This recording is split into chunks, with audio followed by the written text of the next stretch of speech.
também. Alguns de vocês se lembram da Grande Depressão dos anos 30, mas muitos só sabem por ouvir contar.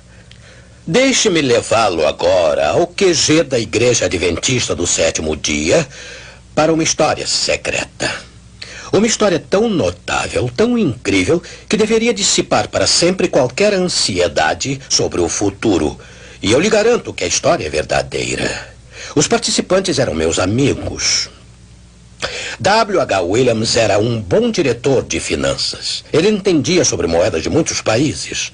Numa época de depressão, quando as verbas eram escassas e as pessoas passavam fome, ele era o homem certo para o posto que mantinha como segundo tesoureiro da Associação Geral dos Adventistas do Sétimo Dia, em Washington, D.C.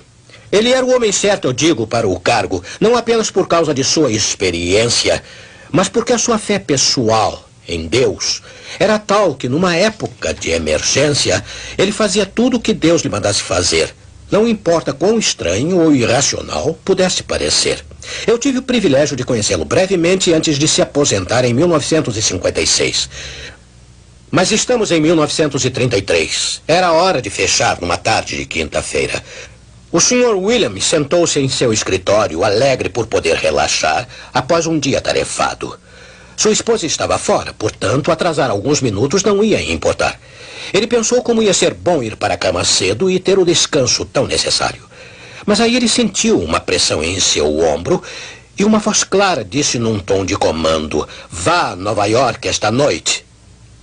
Ir a Nova York? Ora, o pastor Williams era o tesoureiro responsável pelo fluxo do dinheiro denominacional que entrava e saía da Associação Geral, tanto para as divisões no exterior como na América do Norte. Era ele que mexia com bancos e, sabiamente, não depositava as verbas num só banco. O dinheiro era distribuído entre um banco do centro de Washington, um do outro lado da rua em Tacoma Park e em 2 bancos em Nova York. Ele ia frequentemente a Nova York enfiar por cabo verbas para as divisões no exterior, mas ainda faltavam 10 dias para isso. Ir a Nova York esta noite? Ele se agarrou em sua poltrona e aí inclinou a cabeça. Ele disse: "Senhor, eu não tenho autoridade para operar negócios nesta época. O que vou fazer quando chegar lá?" A pressão continuou. "Vá!" Ele estava cansado. Ele detestava uma viagem tarde da noite de bonde até a ferroviária. Então foi até a antessala do seu escritório para ver se Chester Rogers, seu fiel secretário, tinha ido para casa. Ele não tinha. Este prontamente concordou em levá-lo até a ferroviária para o trem da meia-noite.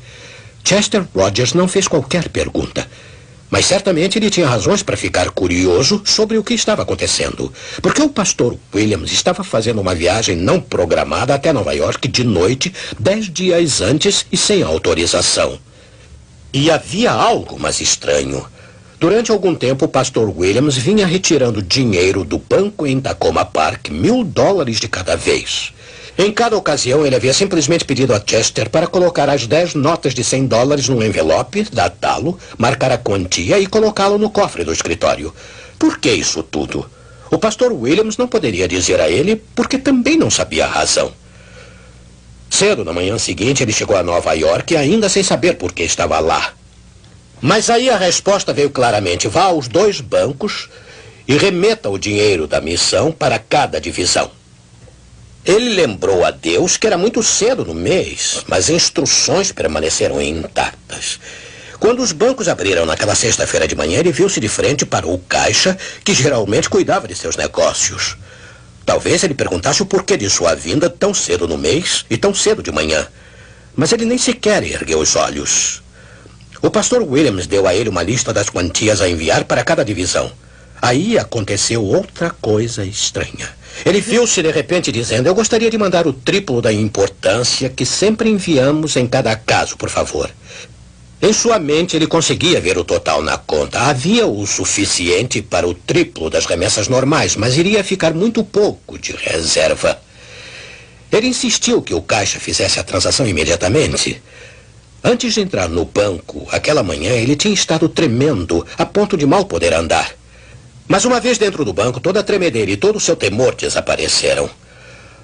Do lado de fora, novamente, os tremores voltaram. Como ele poderia explicar o que acabara de fazer sem autorização?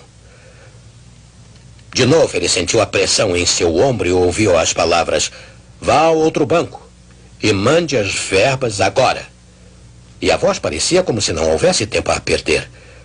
No segundo banco, assim como no primeiro, ele recebeu uma acolhida cordial e a garantia de que a transação seria feita imediatamente. Ele sabia o que fazer em seguida. Telegrafou para cada divisão: "Conserve verbas. Segue carta." Tendo feito isso, ele de repente percebeu que estava completamente exausto.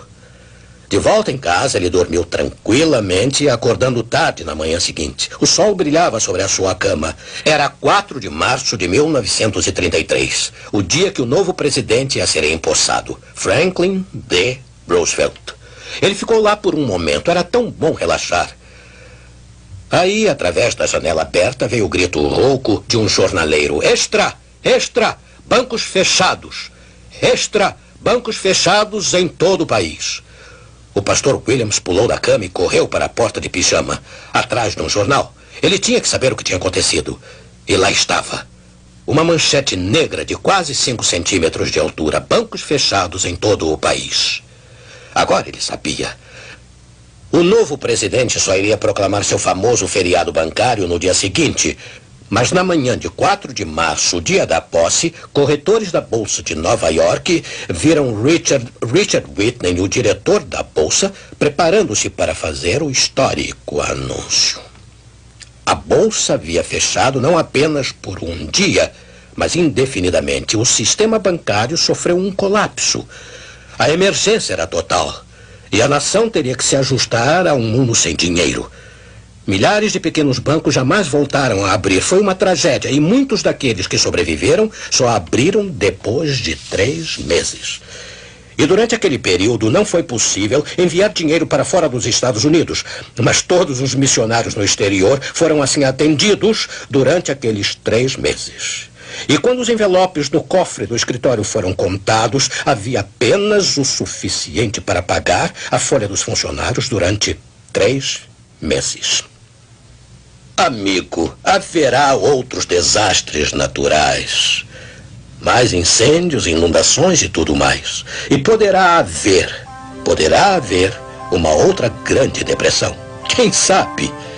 Mas isso realmente importa com um Deus assim? Ouça essa música.